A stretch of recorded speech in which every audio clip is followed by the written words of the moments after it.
What's up, everybody? It's your boy, Kakarot, bringing you another Dragon Ball Super review. This week's episode 51, The Feelings That Surpass, Time Trunks and Mai.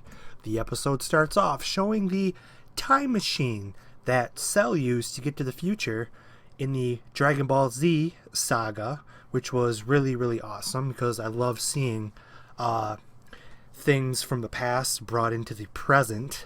That was a very lovely surprise. And then she even explains it that this is the time machine Cell used a long time ago. Trunks, get away. Oh, hey. I have one too? Yes, and she explains that this is the time machine that I came in, and it was in Capsule Corp this entire time. We also learn that Trunks is the one who wrote Hope before coming here. It's been debated for several years, and this was kind of a lot of us kind of looked into it and knew, but anyways,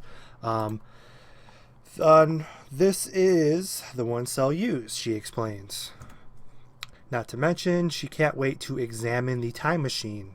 She knows Trunks has 2 capsules, so she requested one, and hence, that's how she has it in the current time. Goku is obviously ready to go to the future and fight Black. He thinks they could just go like that. But Bulma says that we cannot because the time machine is broken. But with her book, she can understand everything about the time machine in order to fix it. Goku then realizes that he has some time before repairs are done. So, what does Goku do in his free time? When Chi-Chi's not around, that is. Whoosh! He begs, really, for Whis to train him. Whis kind of just shoots him down. So, we see Vegeta going into the gravity room. Now, I love that they went back to this. The gravity room it's just old school. It feels really old school to me. I love that Vegeta went back into it. We've seen this at the beginning of Dragon Ball Super.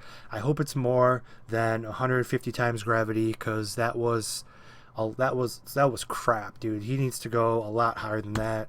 Seeing Vegeta walk into the gravity room, man, I hope he's doing over 1,000 times now. So we'll see what happens.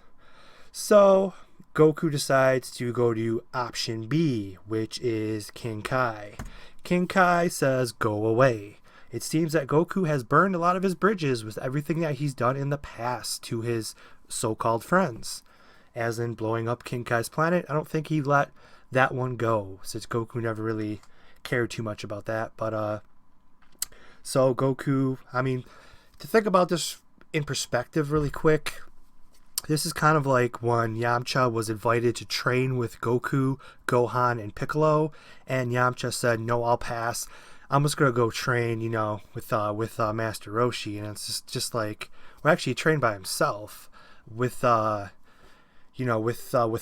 which really did nothing. Why would they want to do that? But that's a whole nother thing. But I don't really know how much stronger Goku can get training with King Kai. I really don't know what he has left to offer. So we see Black having flashbacks of his past, to who he really has become obsessed with Goku, Super Saiyan Goku, that is what he says, and he's really excited to face him again. Just the memory of the battle is just, it's so embedded deeply in his mind and body. It's consuming him, and he's becoming obsessed with Goku. He wants to learn more about Son Goku, and he was realizing that Son Goku will make him even stronger. Just like the Saiyans, the more you fight, the bigger challenges you face, the stronger you become. And once again, not my favorite part of every episode, but man, I love Beerus and Whis. They are becoming my favorite cast of the good characters. I just love that despite all of this, Beerus he's worried about getting dinner above everything else, which is freaking, I think it's hilarious. I laugh every time. So Bulma asks her father if he would assist her in fixing the time machine. Now that we have Dr. Briefs on it, I'm sure this will get fixed. Bulma even shows him the book of her future self and all of the repairs and everything about the time machine, and he finds this very interesting, which is good. He says it's going to be no problem. Dr. Briefs is an amazing man, and he even finds it quite interesting, so for sure he is going to help. And once again, we have, I kind of not really into the whole Pilaf thing now. It's kind of becoming, it's kind of like the attempt at the comedy. I take Mr. Satan's antics over Pilaf, but I don't hate him. He needs to kind of just not be in every episode. And then Trunks realizes that this is it's kind of obvious, but Trunks must not have been paying attention. He realizes it's Mai. He thinks he looks similar, and he goes and grabs her hand, which is a little creepy. But with the past, it's okay because of the past that they have, or the future, actually. And she wants to know more about herself. All right, time out. Now, we are obviously not going by Back to the Future rules here, because Doc Emmett Brown himself stated that no one should know too much about their own destiny, and they should not meet up with your future self. But Trunks is going to explain everything to her. So once again, we are not going by Back to the Future rules here. And he begins to explain that the force that was just kind of a mosquito bite to Black Goku, and the forces that she was kind of like the Sarah Connor of the forces. She was kind of the center of the force, and kind of like like I said, kind of like the Sarah Connor. If you're familiar with Terminator, that was kind of her. Best way I could explain it. And then once again, the tactics in Dragon Ball, Dragon Ball Z and up, has always been, if the first 500 bullets don't kill this enemy, let's just keep using our resources of military. Let's just keep, shooting them, because maybe eventually one might hurt them. I don't know, the common sense would state that bullets aren't going to hurt them. But this time they actually had a plan.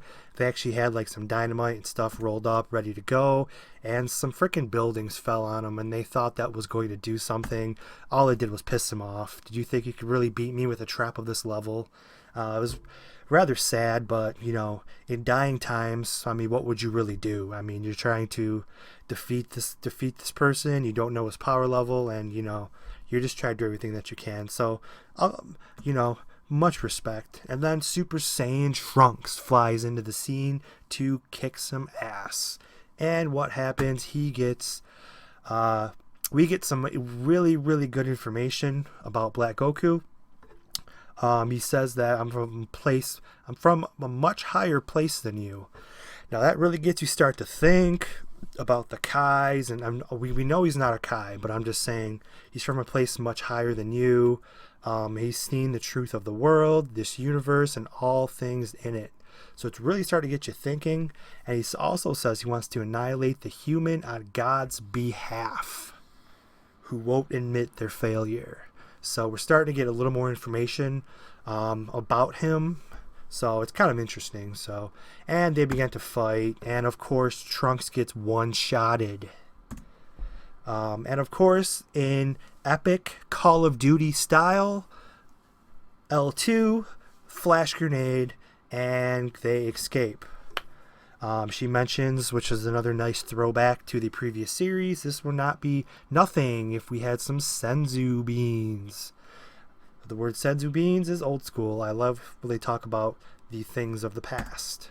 But we have Korin is not here anymore. It was cool that they brought up his name regardless of if he's there or not. It was just cool hearing that. And then Trunks, after explaining most of her future, thanks her and says, I was very encouraged by you and whatnot. And then the episode kind of closes with, Beerus and we starting to kind of realize the situation and try to figure it out. They're wondering what's the nature that the Kai Black gave off. And he felt that he met him somewhere, possibly in the past. And Whis kind of looks over, and you think so too. So Whis kind of thinks that he might have met this person in the past as well. and he will look into this matter, and he will leave it to you then. And that's where we end. And the episode 52, we see Saiyaman, and we see the Trunks movie, Gohan and Trunks from Future Trunks episode.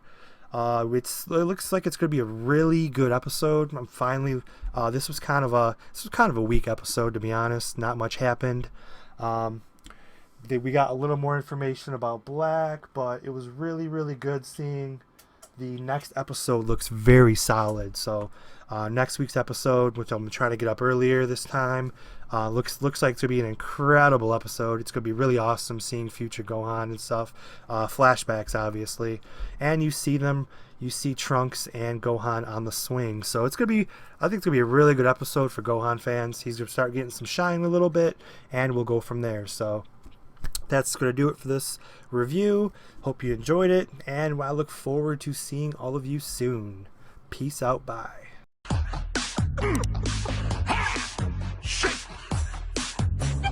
Don't forget to smile. Don't forget to smile. Right. Bon par par. Bon par par. Bon par par. Bon par par. Respect the beat.